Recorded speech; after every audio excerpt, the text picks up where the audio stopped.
How's it going, everyone? It is Tuesday, September 3rd, 2024. I am back from vacation. Close out a couple of positions that we had swinging on. So let's talk about which ones I have on right now, why did I close them, and what my market outlook is. So, first one that I'm going to start here is Wells Fargo. We're closing that for a loss. So we took it here on the 8th. And then I took the loss on the 28th over here.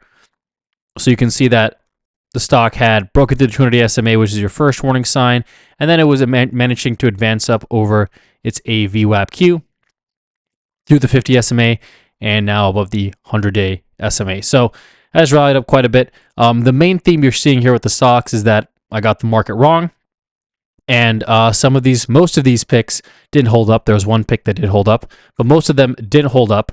And at this juncture, when the market was compressing near the all-time high, I wasn't sure if we were going to break out or break down, and that's why I closed them for a loss. So that's really the theme for Wells Fargo. It was a decent pick, and I'll probably evaluate it more in my August monthly review. I still have to do the July monthly review, so that's going to come out first. But I'm going to review both of those, review these more in depth in that pick because I'll have some time to really kind of dig through it. ALB was my next pick. I really like this breakdown over here. Had some follow through, and then the stock had a pretty big reversal, or not really reversal, pullback here to this top level, and I closed ALB on the 23rd. So right over here, around $87, looked like it was in the gap, right at its 50-day SMA, kind of rejected down over here. So it looked like maybe holding it was a better idea. But again, I just didn't know where the market was going to go. ALB had gained some relative strength. So we'll kind of keep an eye on this one here and see what could I done. But again, just kind of got the market wrong here. ALB was still weak, but not weak enough for me to stay in it. WBA, this one was a win. So I took WBA short here on the 12th. And then I withstood a pullback here, came down low, withstood another pullback, and then I took profits on the 27th. Over here, I had a passive order out for $3. WBA is looking pretty good right now from when I shorted it. Down over $2. That's a 4 or 5 ATR move. I took, in terms of this profit here, I took somewhere between, call it 40 cents on that, the whole move. So took a decent chunk, had a little more follow through, but was glad I was able to get the win on WBA. Let me take this guy out. Qualcomm here, I took the loss when it was in the compression. You can see the stock is actually breaking back down now. It was still relatively weak, long compression, but again, I didn't have any market clarity. I didn't know if we were going to come back down or not. And so I took the loss on Qualcomm right around 169. I still have to post that in the chat.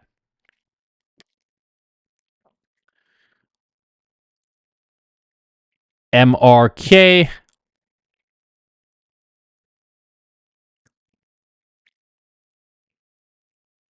Just looking for this in my log here. So I got in on the 7th. And then right here. And then from there, it rallied all the way to the 29th. I got out right over here. So MRK was about an average size loss. Stock has rallied up a little bit here. The key theme was just that lower high. I think this was a key candle on the 14th, the fact that we had this and then it couldn't advance below that level and actually made a new high. And it got above its AVWAP E. That's something I was leaning on. So that was some of the clues on MRK. But again, got the market wrong here on this one. And it also didn't break through that low plus trend line coming into play. So found some support at that level. Finally, Nike. We had this as a long. We took Nike here. If I look at my chart here, we took it on the 16th. Took it right around here. Stock did rally up to that 200-day SMA. or sorry, the 100-day SMA. So we're able to take some decent profits on Nike. And then if weren't able to take it, we were able to scratch out of that trade on the 30th as the stock started to wane. You can see these little tiny body candles. The market is going nowhere, so that's when you want to get out of the trade. And I wouldn't even mind taking it for a loss here, but we did manage to get a decent, small little win on Nike here as a small term swing short here. You look at the ATR of Nike; it's about 1.8, so we did get a nice little 1 ATR move on the stock that we could have taken some profits on. All right. So those are all the trades for today. Let's take a look at the market outlook for the video. We got a couple of horizontal levels that I marked up here. The main story is that we got this deep retracement that had me bearish. We broke above this 100-day SMA, and we actually recovered a good chunk of those gains and recovered them decently. The volume wasn't crazy, but we saw the buying was pretty steady. We had many consecutive green days in a row, gap up and goes, gap up and go, gap up and go, right? And I think that is a really important sign of buying. The fact that a lot of these gaps, we had a gap and go, pause, gap and go, little bid check, gap and go, and then it started to fade and deteriorate into some sideways trading, low volume, program driven trading. There's a little bit of window dressing here on the 30th. That's why you see the volume spike on that day. But it's just sideways movement. And then today we finally got a crackdown to the downside, broke through the compression, some of this horizontal resistance, came down, tested, got almost tested the 50-day SMA, and got very close to pretty much testing this gap here. This gap low was at 548.88, and we got pretty close, 549.51. So about 70 cents into that gap. Some buyers came in, we got some decent volume. So we'll have to see if this has some follow through or not. But it is some action that we got today. I'll zoom into the intraday action a little bit. So where are we right now? I think on a longer term time frame, I was more bearish here. We got a decent bounce and some compression here. I'm pretty neutral at this point. I just didn't really have any strong sense of where the market is going to go. If we take just a longer term zoom out over here, right?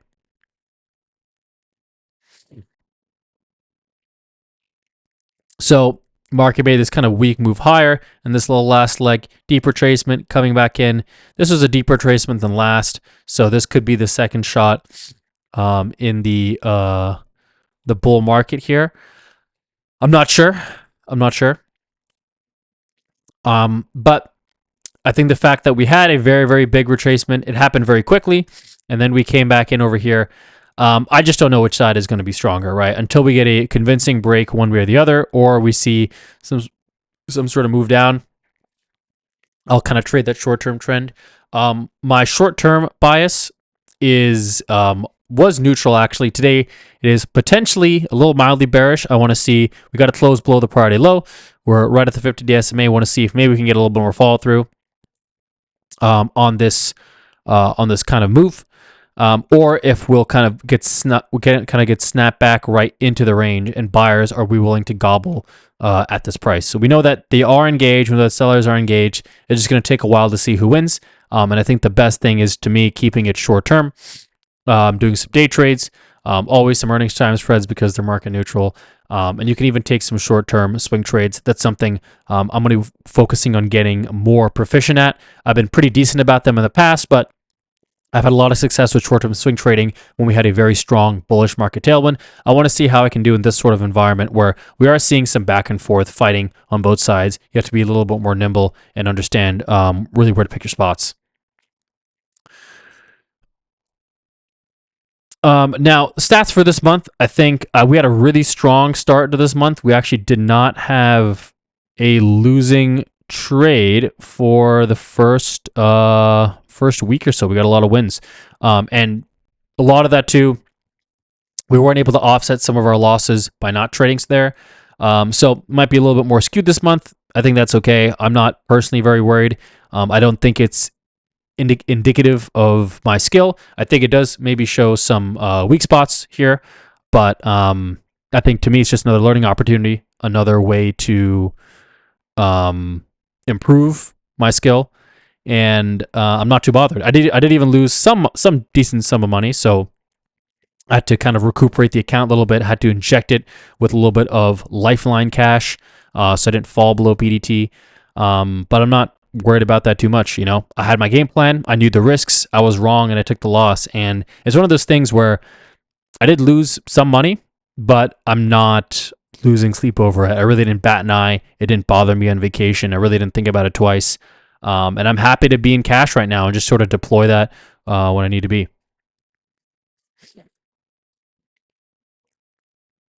Okay.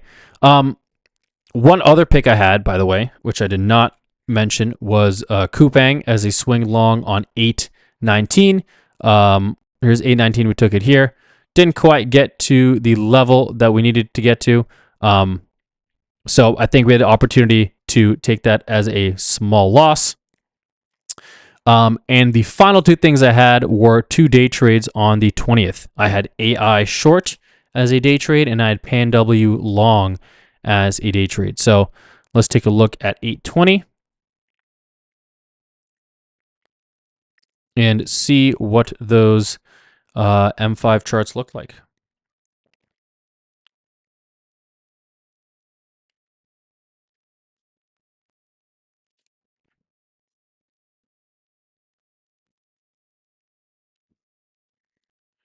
All right, here is 820.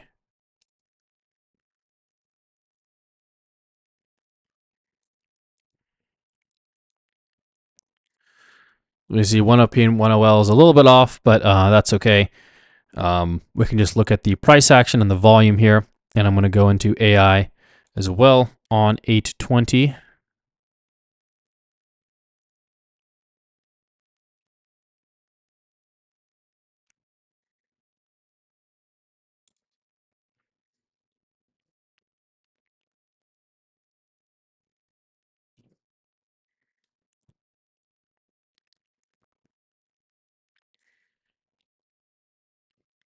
All right. So, where was your opportunity to get short AI on 820?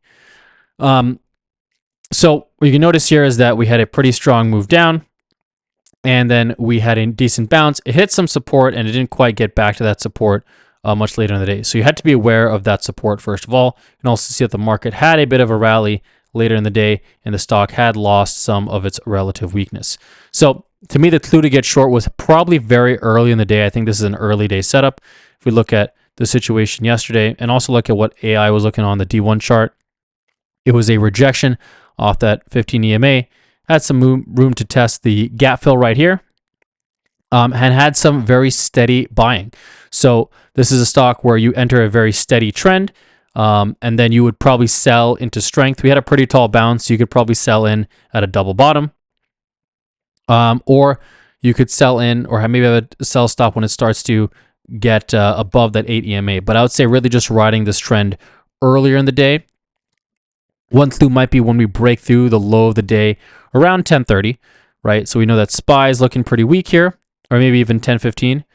SPY is looking very weak. This stock had not rallied at all with the market, and it's starting to leak lower. The volume is decent on a day like today and has some nice steady selling. Couple of wicks and tails, but I'd wait for some sort of nice little bounce and then a double bottom. Then you can take your profits. So that's how I would have traded AI. So depending on when the video came out, I'm not sure what you could do. Your only other opportunity would be to wait for a pullback. So you wait for a pullback over here. We get a breakdown, but it's already pretty late in the day. I don't think I would take a breakdown over here. So that was your only opportunity to get in on AI. All right, let's look at PanW. The PanW, we had this on 820, and that is a post-earnings move. Very strong move on PanW. Do love these post-earnings moves. And PanW is a stock that has treated me quite well. And I think I did pretty well on this stock personally. So I may reference that. And I think I will. I think I will reference this stock and reference how I traded it. Yep, I took it on 820. So This is, yep, probably, yep. This was one of my favorite setups here on the 20th. So we have this long green candle post earnings, right? Cuts through a whole bunch of resistance, right? So looking very strong. I knew also that the stock, it did have some resistance over here. We're also rubbing up against, looks like maybe a high minus trend line, maybe some high plus trend lines. So there's some other stuff going on here. But these earnings move have a ton of volume and a ton of resistance to the market. So I took PanW right here at 10.05. Now, what happened at 10.05 right here? Market dropped, right? Dropped really, really hard. PanW did not budge with the market. Maybe I don't want to put this bar overlay. I don't know if it'll mess up the view that I'm in right now. But we had a really big drop. PanW really didn't budge at all. We had this candle. 1035 was the only candle that it responded to. There was some selling over here. And then pretty much did not budge. And as soon as the market started to flatten out, you can see PanW putting a little double bottom here, starting to rise up at around 1110. You'll see that market starts to flatten out, starts to rise up. So I got in at here, I weathered this storm, and then I took profits over here. And I took very, very nice profits in this trade. It took about $6 of profit in that trade. So that was a great win. And yeah, I mean, really not too much else I would have changed on the stock. You can see it tested this level a couple times before finally falling back down, and actually has not reached that level since. So day trade ended up being the most appropriate strategy based on the outcome. But this was the only type of stock that I would trade in this scenario. I think we had a 1OP bearish cross, if I remember at the time as well. Post earning stocks, as long as the market doesn't tank like something on, April 4th, like that sort of tank, as long as it doesn't tank like that, these post earning stocks will resist it. And this is just perfect relative weakness. It was affected by the market, right? But it acted like this drop never happened. And that's what you want. And I had the confidence to kind of weather through that. So that was our win on PanW. Let's take a look at just what happened today. We were in compression for a while. I'm going to zoom out to maybe an M30 or maybe even an H1. I think that could be a little bit better. There we go. So we climbed up here. We got a big sell-off. We kind of climbed back. And now buyers and sellers are fighting out over here. It's facing some resistance just below the all-time high. All-time high is about 565. We're right here at about 563-ish. So about, call it $1.50 to $2 below the all-time high. There's a minor level of support here. There's a bigger level of compression where buyers really step in. You can see that there's generally just a lot of low volume here, a lot of mixed candles both ways. Move, test support, hit support, test the downside, test support, goes to the upside. So moves tend to reverse. Now, there was a clue today that told us that the move was not going to reverse, and that was the nature of the selling pressure. So we got this gap down and we moved lower. We had a weak ISM manufacturing, so that certainly helped the bearish side here. Test the low. We got a bit of a bounce, but then we couldn't quite get anything going. And this is where we normally would have bounced and tested the upside. Right? So look what happened here. We test the upside. We got a pretty decent reaction off of that. We see a couple of candles. We really stall over here, and the next day we gap up. So that happened later in the day. Hit this level and see how much we snapped back from this level here. See these buyers coming in here, and then we test the upside, right? So we got this green solo, held a little bit, and then we got this next bar here within about an hour. So within about an hour and a half, like 45 minutes to an hour, we had climbed back up. Let's take a look at the other time that it tested this level, and let's look at the response on that candle. And I'm looking this live, so I really don't even know what happened. Okay, so this time we got a bounce. It was end of the day. We got another bounce, and then we got a gap up, and then we tested the upside. So we got a gap up and a decent response over there. Here's a little intraday levels. We tested this, bounced up again. This is just chop, chop, chop, chop, chop. A little bounce here, broke through strong, and then we got a nice little snapback again. A couple of bounces, got another bounce over there. So now let's compare that to what happened today. So we got the screen solo, and then we got some bars, but About an hour later, we're still hogging the low of the day. And this tells us that sellers are knocking down every single attempt and they're soaking up this bid entirely. When you get this very long compression, right, that lasts somewhere like 11:05 to about 1:45. So these compressions that last, I don't know, closer to like 3 hours, that really takes up a huge chunk of the day. And then we get the breakdown, right? That tells us that we have consumed an entire cycle. There is one bullish cycle, what should have been a bounce, right? If buyers were strong, this would have been a bounce. If buyers are coming in over here and they're not able to get the price up, that tells us that there's a pretty good selling pressure, and that's where we had the breakdown over here. Actually took a nice little SPY short, took some small profits on this, and the bottom ended up falling out later in the day. So we took over here, and we got a bit of a bullish climax, long bullish hammer, very high volume, and then you notice this here, we got some stopping volume, so the volume is increasing here, and then we get this again. This is a really huge volume coming at the end of the day, and then we get a bit of a snapback. So we'll see if we have a tiny bounce and we test this level, or if this is a stat back we need to really test the upside. We're going to see that tomorrow. I'm taking a couple of day trading or some swing shorts overnight, seeing what they do. And just kind of experimenting on the swing shorting side. So I'm not going to post these swing shorts experiments. My day trades have been good. My earnings time spreads have been good. So I'm going to stick with those positions. All right. So that is it for today's video. Be on the lookout for the August video and the July monthly recap. I'm going to try to get those in stock. We'll take a look at how we did, and then we're going to take it from there. Thanks for watching, everyone, and I will catch you all in tomorrow's video.